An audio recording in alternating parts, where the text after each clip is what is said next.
There's a loop that most people who suffer with chronic conditions like anxiety and panic attacks or chronic illness conditions like MCAS, chronic fatigue, long COVID, fibromyalgia, and many, many more things get stuck in, and that is the OCD loop. And the reason why it's important to name this and to understand how to get out of this is because it is a huge component that is keeping those symptoms going. If you spend even half your day checking symptoms, analyzing symptoms, trying to figure them out, Googling, asking AI, researching, monitoring, asking for reassurance, then this video is probably about you, and don't feel any shame because we all fall into that pattern, and I've definitely been there myself. For a lot of us that develop these chronic conditions, our brain gets trapped in this OCD style loop around our chronic symptoms, and it's because we want to feel better. We want to protect ourselves from potential doom and gloom. We want to figure it out so we can find the answer that makes this all go away. But the thing is that this hypervigilance, this constant on edge, constant scanning, constant looping, actually, ironically, is exactly what keeps those symptoms going. Most of us don't even realize that it's happening because it doesn't look like stereotypical OCD. It looks like constant body checking or body scanning, trying to figure out symptoms, trying to figure out why you're having this specific symptom right now and what to do about it. Researching for hours, checking if the symptoms have changed, monitoring or tracking, always asking people or ChatGPT for reassurance. I've been there. Monitoring your emotional state every 5 seconds, always checking to see if maybe this symptom has gone or gotten worse or better. Always wondering, am I healing? Am I getting worse? Am I staying the same? Or thinking things like, what if I never get better?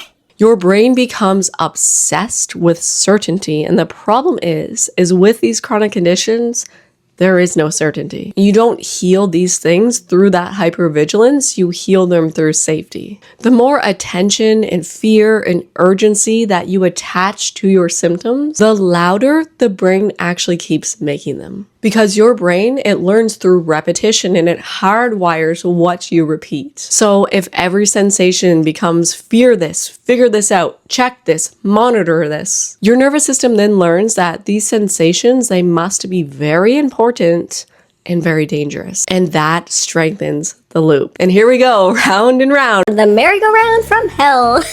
So much fun. We must stop turning healing into our full-time job. Of course we want to heal, and of course we need to take steps to heal, but we cannot be focusing and obsessively healing 24/7. If you wake up and immediately you're scanning your body, if you're researching for hours, if you're analyzing every sensation, if you're listening to healing podcasts constantly, if you're constantly searching for the next thing that might be that big breakthrough to help you feel better, at this point, your nervous system isn't even actually healing anymore. It's staying stronger into that hypervigilance. Now, I'm not judging anyone who is stuck in this, who can relate to this. The reason why I know it so well is because I have been there. My stomach would make one weird noise and I would think that I had bowel cancer and I was gonna die in 12 hours. Like, girls, sometimes it's just gas.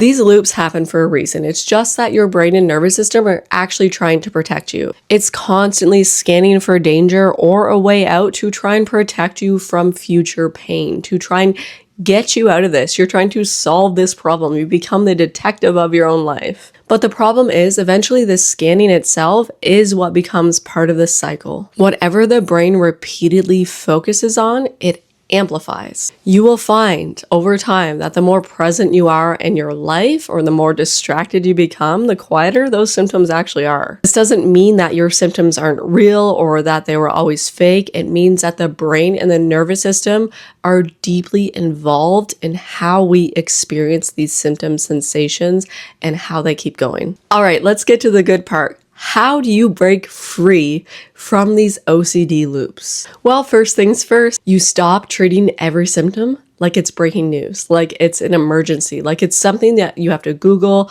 fix, figure out, or fear. You stop seeking reassurance every time that you have a symptom, every time that you have a flare-up. And I know all this is easier said than done.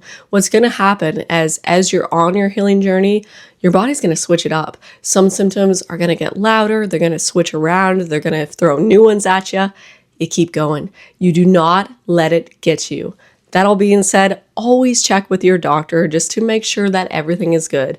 If you've done that, you've gotten the green light and you're not actually dying, even though your brain tries to convince you that you are, I promise that this is all part of the process. So when we have a symptom, when we have a flare-up, we stop treating it like it's dangerous. So that leads us to the second thing, and that is to stop feeding that reassurance dragon. Reassurance is sneaky. It does this thing where it makes us feel good temporarily. We kind of breathe that sigh of relief when we get that reassurance that we need. But long term, what it does is it actually teaches the brain that this symptom was important enough that we needed to figure it out immediately. Therefore, it's dangerous. This actually reinforces the loop.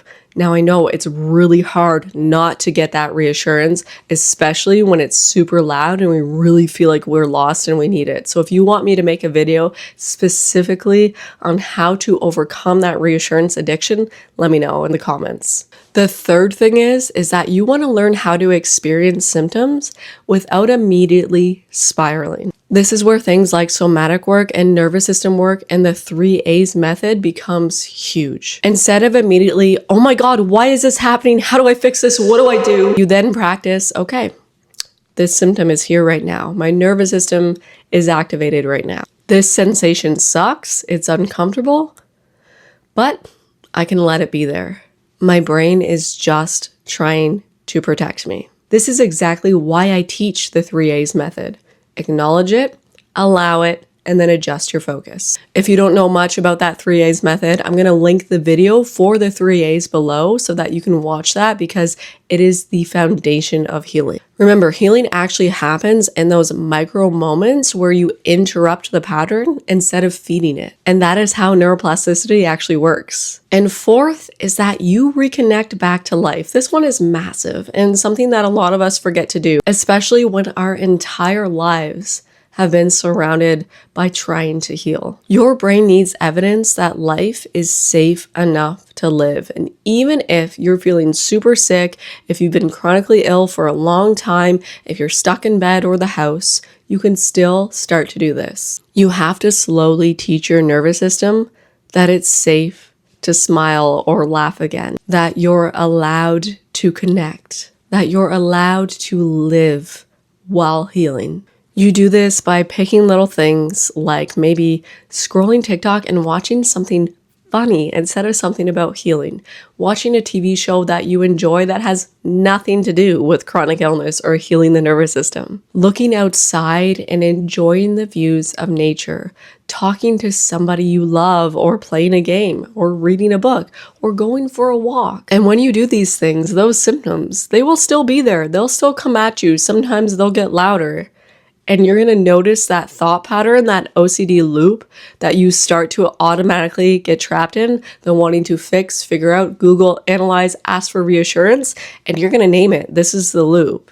You're going to let yourself acknowledge what is there, allow it to be there, and you're going to live your life anyways. Breaking this OCD loop can be one of the biggest shifts in nervous system healing. The goal is to stop living in constant fear of your body and the symptoms that you're having. Over time, this actually changes everything, including the symptoms themselves.